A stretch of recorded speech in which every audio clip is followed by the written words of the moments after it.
Good morning or good afternoon, whichever it is, wherever you are. My name is Jim Graham. I'm the Chief Investigator with the Iowa Board of Medicine.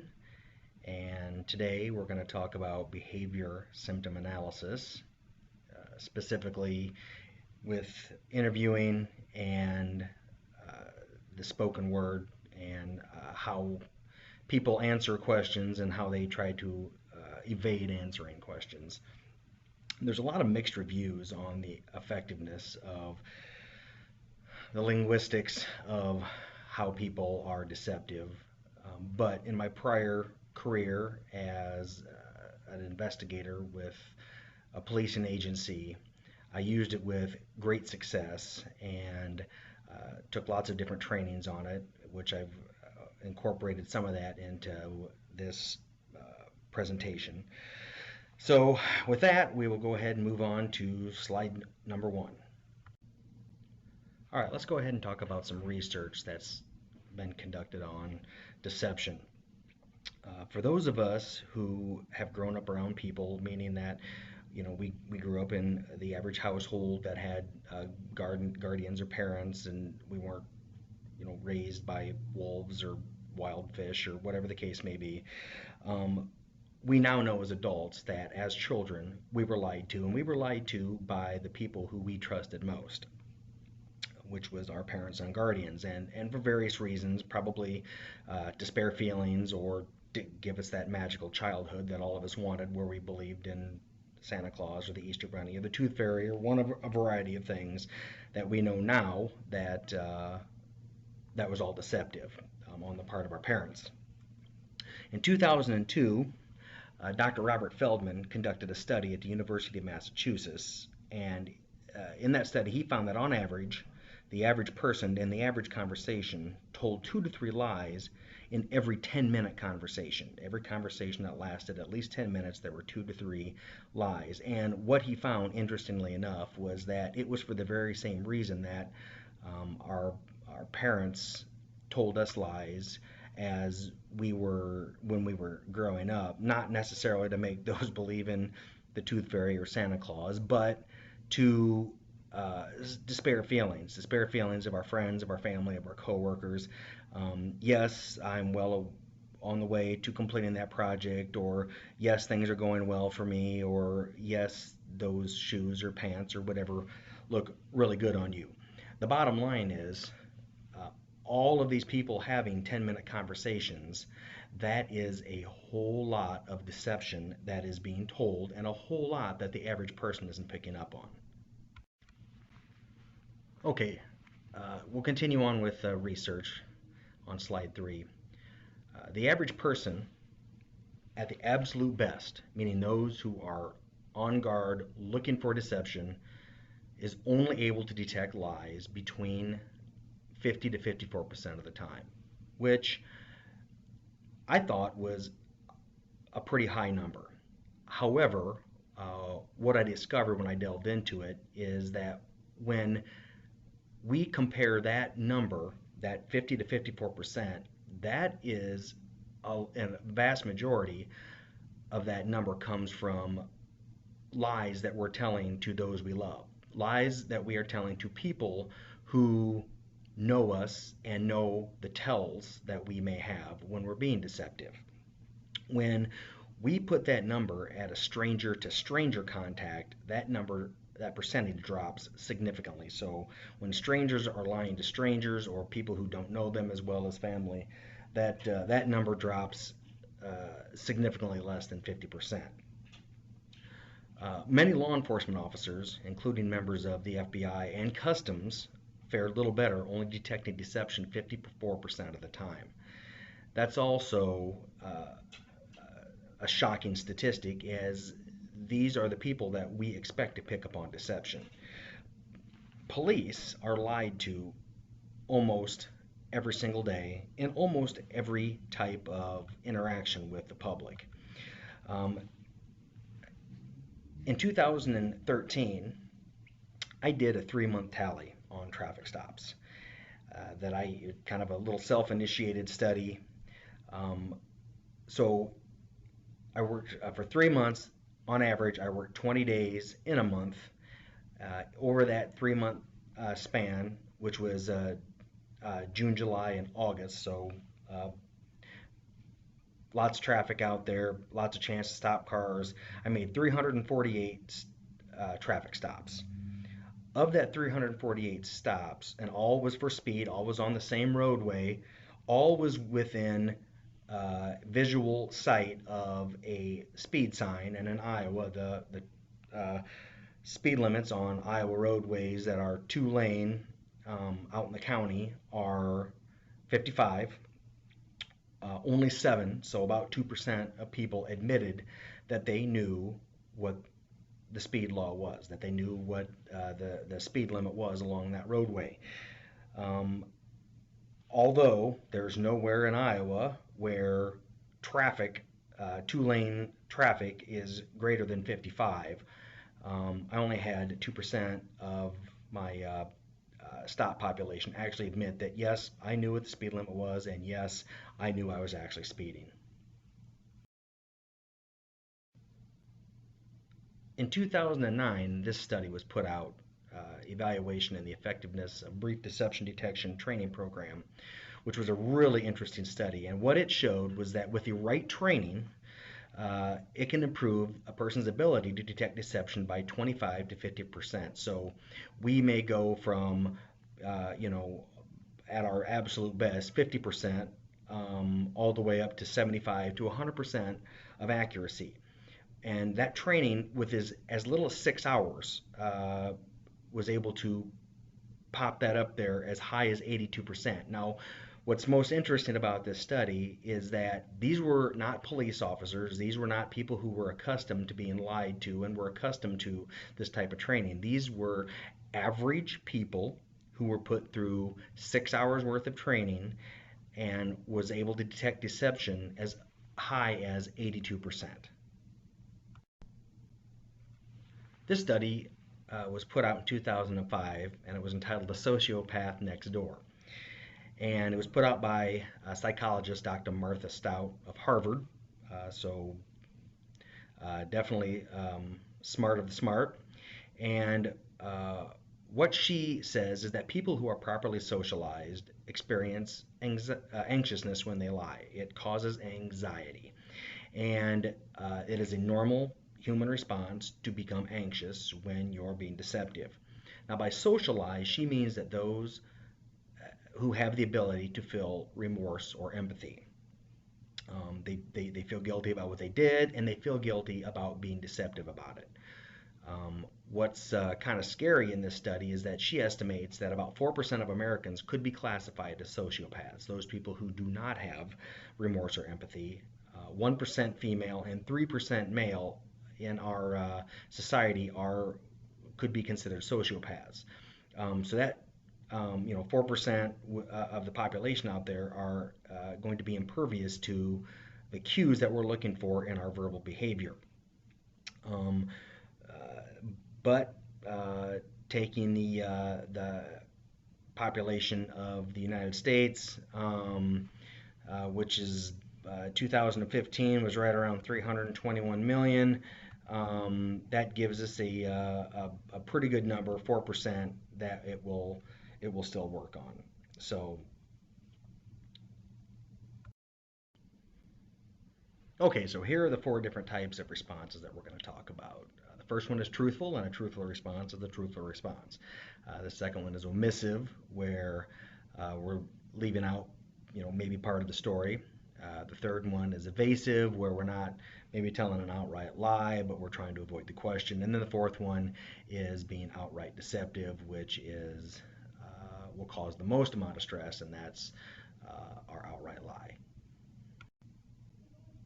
Okay, the truthful response. This should cause little or no stress. Now, by that I mean that they may still be under stress because they're in the interview process of something that they've been somehow tied to, whether as a witness or as a possible suspect or whatever the case may be. That's not to say they're not completely without stress, but the answer itself should cause no increase in stress. And this is where it's important to know your baseline and know the baseline of how the person is when you interviewed them and you made small talk and whatever the case may be. Now, sometimes the interviewer will mistake this stress for irritation or anger.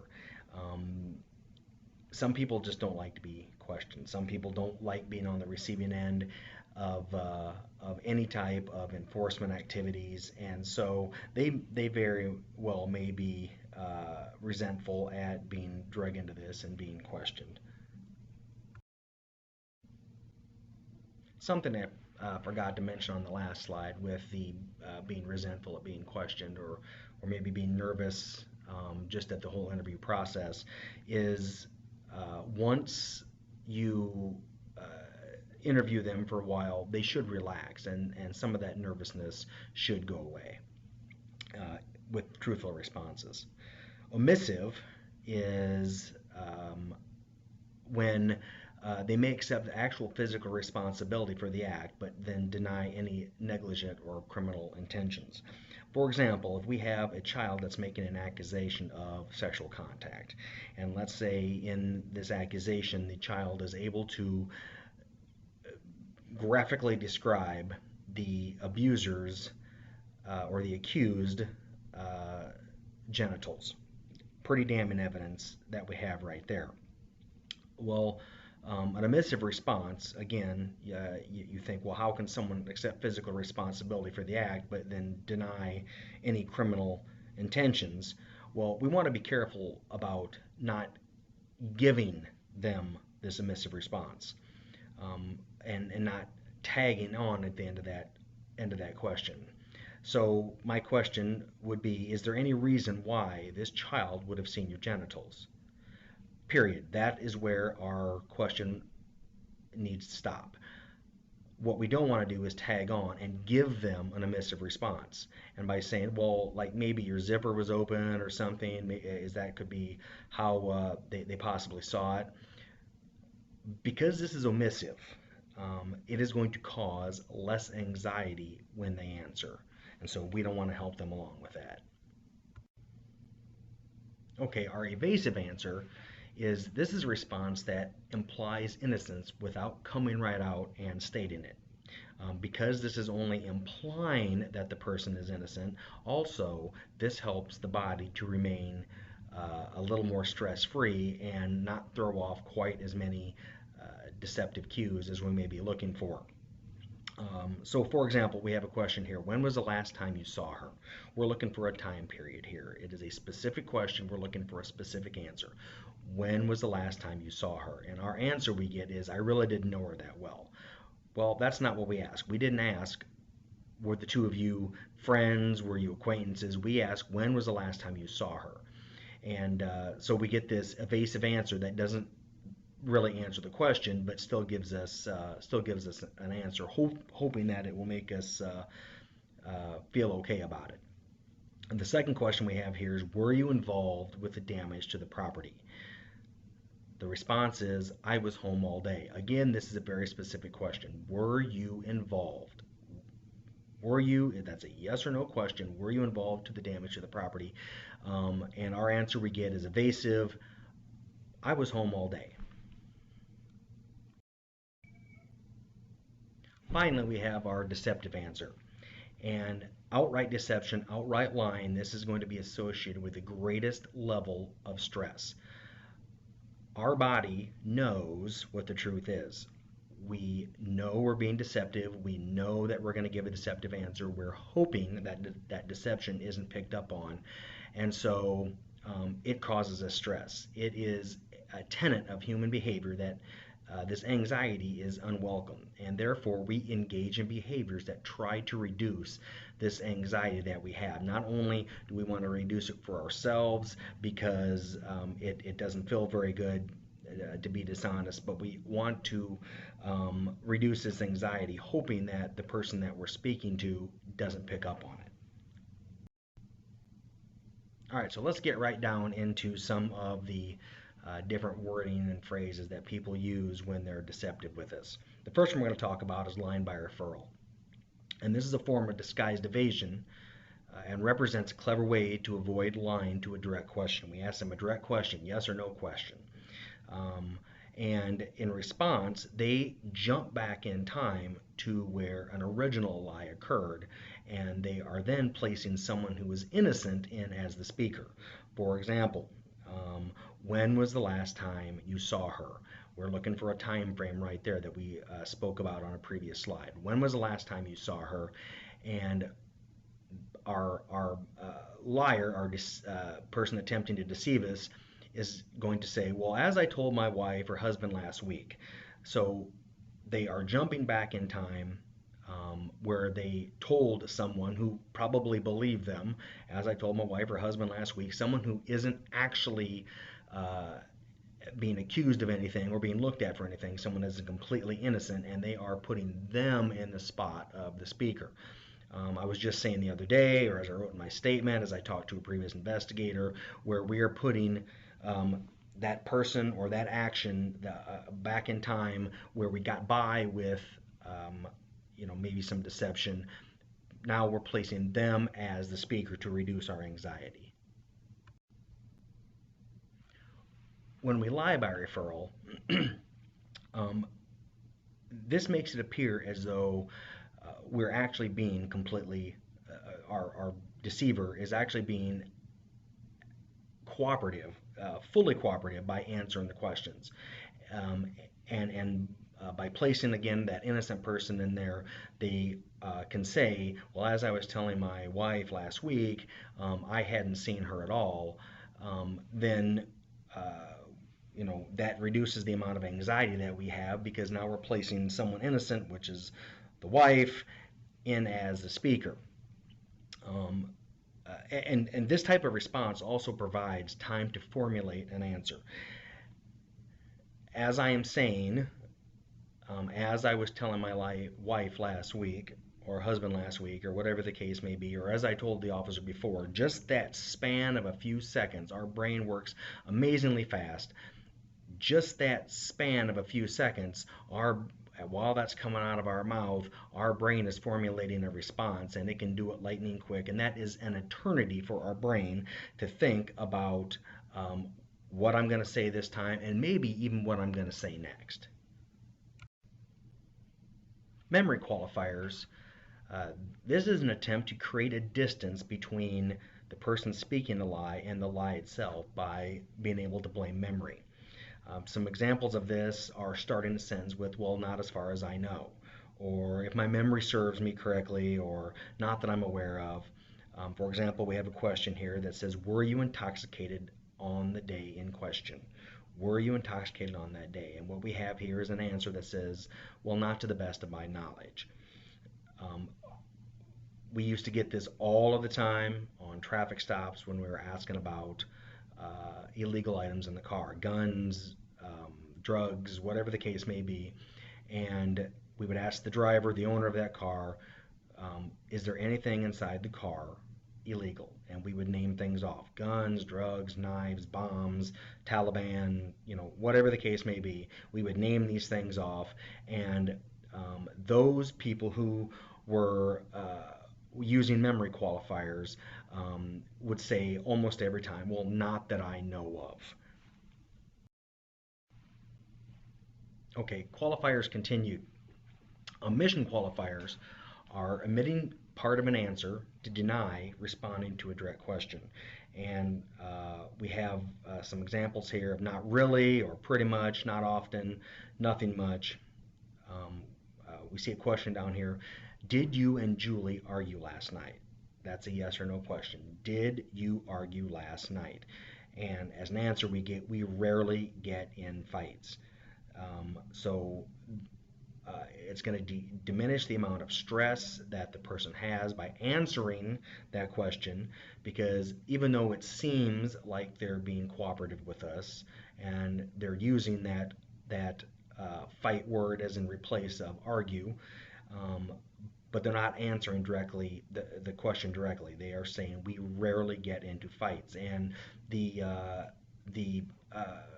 interviewer who isn't paying much attention may simply skim over that and think that they answered, no, when they didn't actually answer no.